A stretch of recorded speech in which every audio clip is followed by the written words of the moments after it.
दोस्तों कुछ समय पहले #अरेस्ट मुनमुन दत्ता ट्विटर पे नंबर 1 ट्रेंडिंग था। दोस्तों मुनमुन दत्ता एक बहुत ही फेमस एक्ट्रेस है जो कि तारक मेहता का उल्टा चश्मा में बबीता जी का रोल प्ले करती हैं। वो मेकअप करते हुए एक वीडियो बना रही थी जिसमें उन्होंने कुछ ऐसा कहा जिसके बाद से वो ट्विटर पे ट्रेंडिंग है। मेकअप करते करते वो कहती है कि मैं यूट्यूब पर आने वाली हूँ और मैं अच्छा दिखना चाहती हूँ, भंगी की तरह नहीं दिखना चाहती हूँ।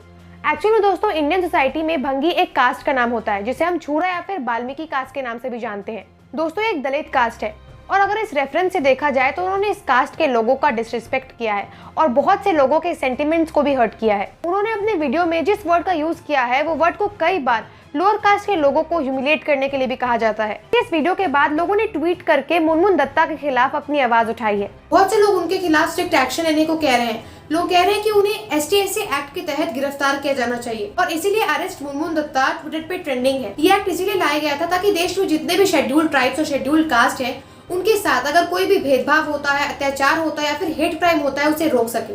ये एक्ट उनकी डिग्निटी और सेल्फ एस्टीम के लिए लाया गया है। इसे प्रिवेंशन ऑफ एट्रोसिटीज एक्ट के नाम से भी जाना जाता है। इस सबके बाद मुनमुन दत्ता की तरफ से एक अपॉलॉजी ट्वीट आता है जिसमें वो लिखती हैं कि मेरा कोई भी इंटेंशन नहीं था किसी की भी फीलिंग्स को हर्ट करने का, किसी की इंसल्ट या फिर किसी को भी ह्यूमिलेट करने का।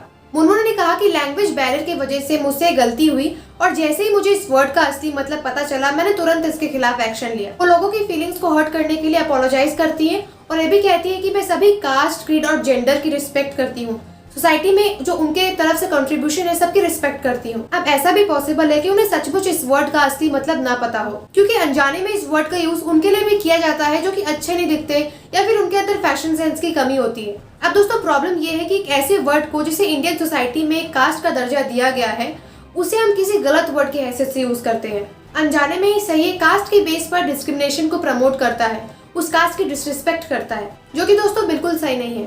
अब सवाल आता है कि क्या एक्चुअल में मुनमुन दत्ता इसके लिए अरेस्ट हो सकती है? अब किसी भी कास्ट की डिसरिस्पेक्ट करना, उसके खिलाफ नफरत फैलाना बहुत ही गलत है।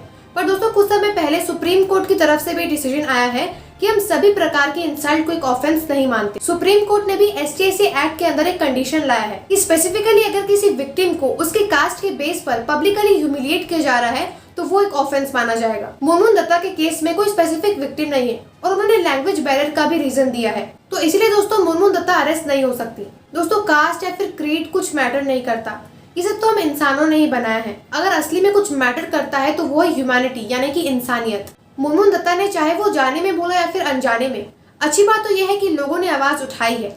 ऐसे ही अगर हम भी अपने आसपास किसी भी डिस्क्रिमिनेशन को देखते हैं तो हमें आवाज उठानी चाहिए। और ऐसे वीडियोस के लिए सोशल पॉइंट को जरूर सब्सक्राइब करें और बेल आइकन को क्लिक करना बिल्कुल मत भूलिएगा। Thank you so much for watching.